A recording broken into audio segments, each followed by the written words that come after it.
अभी 4 दिन भी नहीं हुए तभी कमांडर जुलानी की कुर्सी हिलने लगी है। कमांडर जुलानी ने असद से तो सत्ता छीन ली, लेकिन जुलानी अब एक नई जंग में पड़ गया है।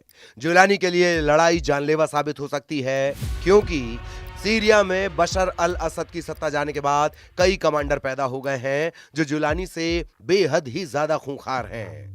एक्सपर्ट्स के मुताबिक सीरिया में इलाके के लिए होने वाली यह लड़ाई कुछ ही दिनों में गृह युद्ध में तब्दील होगी और इसमें अमेरिका से लेकर रूस और तुर्की सब जुटेंगे। अमेरिका पर्दे के पीछे होगा, तुर्की पर्दे के पीछे होगा, रूस पर्दे के पीछे होगा, ईरान पर्दे के पीछे होगा।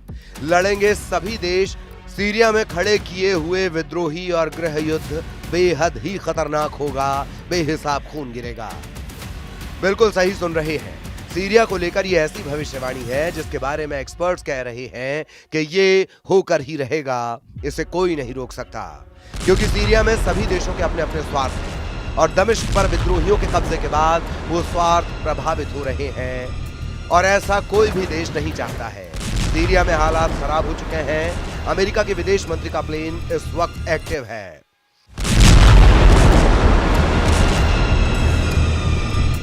एंटनी ब्लिंकन कभी इस देश कभी उस देश का दौरा कर रहे हैं, हालात संभालने की बात कह रहे हैं, लेकिन सबसे बड़ा सवाल कि क्या इसका असर होगा।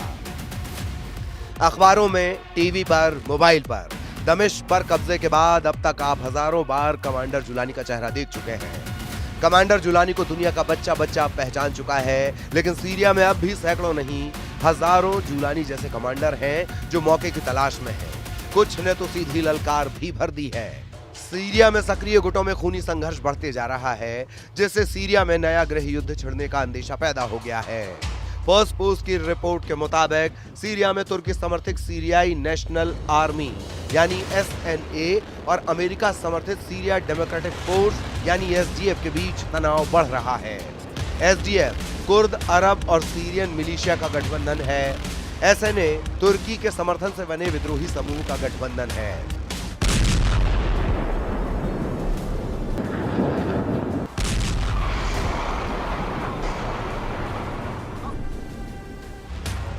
तुर्की और अमेरिका समर्थित गुटों के अलावा भी कई गुट सीरिया में संघर्ष कर रहे हैं, जिससे स्थिति बेहद बिगड़ चुकी है। अमेरिका के विदेश मंत्री एंटनी ब्लिंकन कई देशों का दौरा कर रहे हैं। अपने दौरे से पहले पड़ाव पर ब्लिंकन तुर्की पहुंचे। यहां उन्होंने पहले तुर्की के विदेश मंत्री से मुलाकात की, फिर राष्ट्रपति एर्दोआन से मिले। ब्लिंकन ने कहा कि अमेरिका इलाके में शांति के लिए हर कोशिश करेगा। SDF और NSA के बीच खून खराबे की एक नहीं कई वजहें हैं, जिसमें 3 मुख्य मुद्दे हैं। पहला, दोनों गुट सीरिया के भविष्य को लेकर अलग अलग सोच रखते हैं, और दूसरा, इन दोनों के अंतर्राष्ट्रीय समर्थक और उनके हित, और तीसरी वजह इन SDA और SNA दोनों के अपने क्षेत्रीय दावे हैं।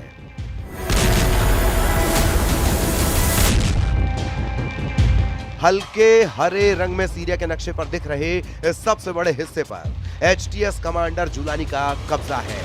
पीले रंग में घिरे इलाके पर कुर्द लड़ाकों के SDA का कब्जा है।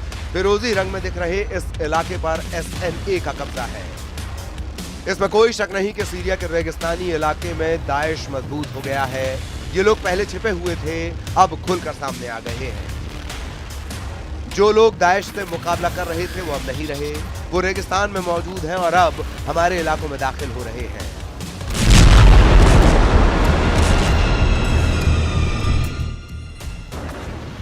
अब देखिए कि बशर अल असद के पतन के बाद सीरिया में नया झगड़ा क्या है।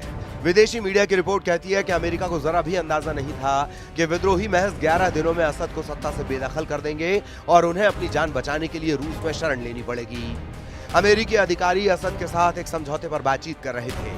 असद के सामने अमेरिका ने जो डील रखी थी उसके मुताबिक सीरिया को हिजबुल्लाह और ईरान के साथ संबंधों को तोड़ना था और बदले में अमेरिका सीरिया के विद्रोह को रौंद देता, जिससे असद की सत्ता सीरिया पर बनी रहती। लेकिन ऐसा हो पाता इससे पहले ही जुलानी ने दमिश्क फतह कर लिया।